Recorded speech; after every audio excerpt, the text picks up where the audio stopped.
Assalamu alaikum, bienvenue sur Vérité Din. Dans cette vidéo, nous allons parler de quelque chose de terrible qui se passe actuellement en Arabie Saoudite et qui a été prophétisé par notre prophète sallallahu alayhi wa sallam comme signe du jour du jugement. Vers la mi-avril de cette année, l'un des sujets qui ont beaucoup circulé dans les réseaux sociaux et qui de manière particulière ont attiré l'attention des musulmans du monde entier était la possibilité que les Juifs envisageaient de sacrifier des génisses rousses pour accomplir leur prophétie, et cela se produirait dans les 10 derniers jours du mois de Ramadan. Cependant, rien d'extraordinaire ne s'est produit. Mais nous, en tant que musulmans, devons concentrer notre attention principalement sur les écrits trouvés dans le Saint-Coran et les prophéties faites par notre prophète bien-aimé, que la paix d'Allah soit sur lui. De nombreux incidents se sont produits à notre époque qui nous indiquent que la fin du monde approche. Les persécutions des musulmans, la normalisation du zina et des actes pour lesquels le peuple du prophète Lut a été puni, la normalisation du riba, pour n'en citer que quelques-uns, toutes ces choses constituent des signes de la fin du monde et ils se produisent sous nos yeux.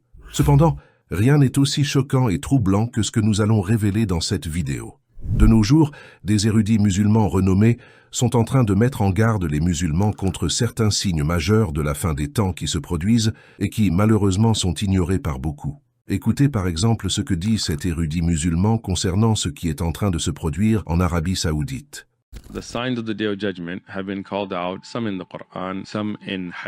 Les signes du jour du jugement ont été annoncés, certains dans le Coran et d'autres dans les hadiths. La vache rousse n'est pas trouvée nulle part dans nos livres, donc cela ne nous inquiète pas. Vous savez, quoi qu'ils veuillent faire, je ne m'inquiète pas pour cette prophétie des génisses. Par contre, il y a d'autres signes qui sont ignorés par les gens alors qu'ils sont inquiétants. Comme par exemple, un signe que je n'aurais pas pu imaginer qu'il se réaliserait dans notre époque. Rien ne m'a jamais aussi choqué comme ce signe, et pourtant les gens n'y prêtent même pas attention. Ça concerne le culte de Lat et Uzza qui se déroule actuellement dans la péninsule arabique. Il y a actuellement des gens qui adorent Lat et Uzza en Arabie Saoudite, même s'il s'agit d'une très petite minorité. J'ai vu des photos en ligne de gens avec des statues, je veux dire des statues personnelles qu'ils adorent chez eux, et ils publient ça en ligne. Le prophète Muhammad, paix d'Allah sur lui, a dit qu'avant que le jour du jugement vienne, des gens retourneront au shirk en adorant Lat et Uzza. Je ne pouvais pas imaginer que cela se produise à notre époque. Pourtant, c'est en train de se réaliser sous nos yeux.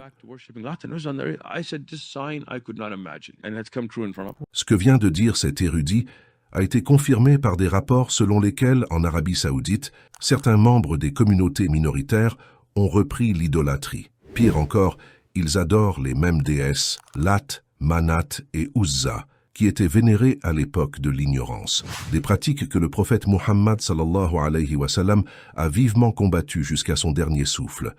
En fait, ces trois déesses faisaient partie des principales idoles vénérées à l'époque précédant la venue du prophète.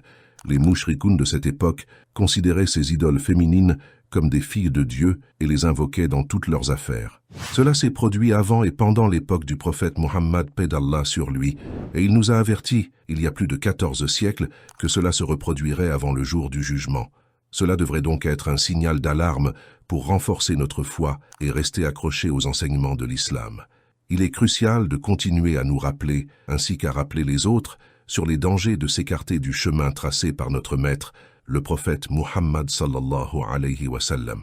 Puisse Allah nous placer parmi ses serviteurs bien-aimés et nous accorder une bonne fin. Assalamu alaykum.